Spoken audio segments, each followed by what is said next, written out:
Assalamualaikum warahmatullahi wabarakatuh. Perkenalkan, nama saya Tetang, Kepala Sekolah Satu Sofia, Kabupaten Bandung, akan mengangkat tentang permasalahan masalah sampah. Pengertian tentang sampah. Jadi masalah sampah itu yang banyak dibicarakan, terutama di sekolah. Nah, sekarang hari ini saya akan membahas tentang pengertian sampah, bahwa sampah itu adalah sisa bahan makanan yang sudah tidak dipergunakan lagi ya oleh manusia.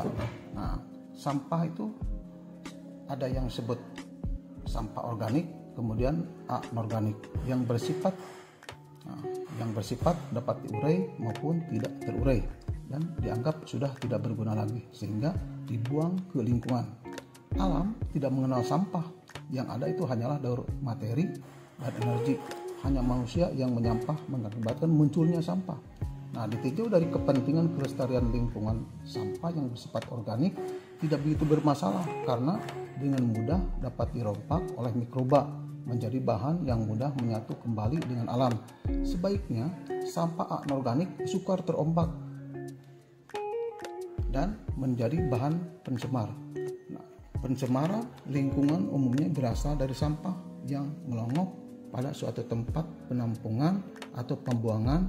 Perombakan sampah organik dapat suasana anaerob atau miskin oksigen, akan menimbulkan bau yang tidak sepat. Makin tinggi kandungan protein dalam sampah, makin tak sedap bau yang ditimbulkan. Dampak lain karena timbunan sampah dalam jumlah yang besar, nah itu adalah lingkungan yang kotor dan pemandangan yang kumuh. Timbunan sampah menjadi sarang bagi vektor dan penyakit tikus, lalat, nyamuk, dan berkembang biak dengan pesat. Ruang yang ada di celah-celah sampah itu dapat berupa ban, kaleng bekas, botol, kardus, dan lain. Nah, itu dan lain-lain, dan merupakan hunian yang ideal bagi tikus, lalat, dan pada umumnya. Nah, perkembangbiakan pada sampah organik, terutama pada sampah yang banyak mengandung protein seperti sisa-sisa makanan yang sudah dibuang tadi. Nah, suasana yang lembab dan hangat sangat cocok untuk habitat nyamuk. Sampah organik menyediakan sumber makanan yang berlimpah bagi mereka. Nah, sekarang karakteristik sampah sekolah. Karakteristik sampah sekolah: di sekolah itu sebagai tempat berkumpulnya banyak orang yang dapat menjadi penghasil sampah terbesar selain pasar, rumah tangga, industri, dan perkantoran.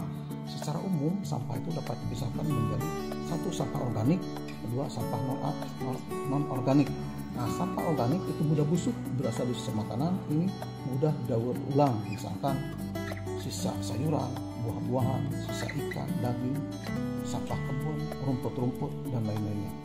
Sampah anorganik itu tidak mudah busuk, yang berupa satu kertas, kayu, kaca, logam, plastik, karet, dan tanah. Sampah yang dihasilkan sekolah kebanyakan adalah jenis sampah yang kering dan hanya sedikit sampah yang basah. Sampah yang kering yang dihasilkan kebanyakan berupa kertas, plastik, sedikit, sedangkan sampah basah berasal dari ukuran daun, pohon, sisa makan, dan mudah itu untuk didaur ulang. Sekarang pengelolaan sampah. Pemilihan yaitu memisahkan menjadi kelompok sampah organik dan non-organik dan ditempatkan dalam wadah yang berbeda. Pengelolaan dengan menerapkan konsep 3R, yaitu penggunaan kembali, yaitu menggunakan sampah-sampah tertentu masih memungkinkan untuk dipakai atau digunakan kembali seperti botol-botol kelas. Kemudian pengurangan, yaitu berusaha mengurangi segala sesuatu yang dapat menimbulkan sampah serta mengurangi sampah-sampah yang sudah ada. Kemudian bisa didaur ulang, yaitu menggunakan sampah-sampah tertentu untuk diolah menjadi barang-barang yang lebih berguna. Daur ulang sampah organik menjadi kompos. Untuk sampah yang tidak dapat ditangani oleh sekolah, oleh lingkungan sekolah, dikumpulkan ke tempat penampungan sementara atau TPS, itu yang telah disediakan untuk selanjutnya diangkut oleh petugas kebersihan ke tempat pembuangan akhir. Sekarang perancangan pengelolaan sampah di sekolah. Di lingkungan sekolah, pengelolaan sampah itu membutuhkan perhatian yang serius dengan komposisi sebagian besar penghuninya adalah anak-anak. Warga belajar tidak menutup kemungkinan pengelolaannya pun belum optimal, namun juga bisa dipakai sebagai media pembelajaran bagi siswa-siswanya. Salah satu parameter sekolah yang baik itu adalah berwawasan lingkungan. Sampah basah bisa diolah menjadi kompos, prosesnya mudah dan sederhana. Jadi anak-anak dari mulai SD sampai tingkat SLKH bisa mengerjakan sendiri. Pembuatan kompos dengan sampah basah di sekolah bisa menjadi media pembelajaran untuk anak didik. Setidaknya anak akan belajar tentang ilmu pengetahuan alam. Anak juga akan belajar menghargai lingkungan. Mereka akan belajar bagaimana sampah itu bisa bermanfaat bagi manusia, bukan hanya sebagai sesuatu yang kotor dan menjijikan. Kompos yang dihasilkan dapat digunakan untuk memupuk tanaman yang ada atau bagi bahan campuran media tanam dalam pot. Nah, sekian dan terima kasih. Ini mengenai sampah. Mudah-mudahan untuk kedepannya bisa